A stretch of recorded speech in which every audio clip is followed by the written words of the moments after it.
फूफी जान, इन्हें सांप ने काटा है, हमें जहर निकालना होगा। फूफी जान को हिलाइएगा भी मत। क्यों?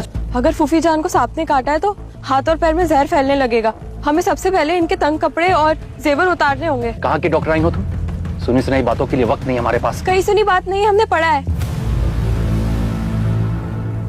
आप कहिए ना सब मर्दों से जाने के लिए। सब लोग चलिए यहाँ से। आप सब हमें घेर लीजिए और जल्दी से फर्स्ट एड और कैंची लेकर आइए।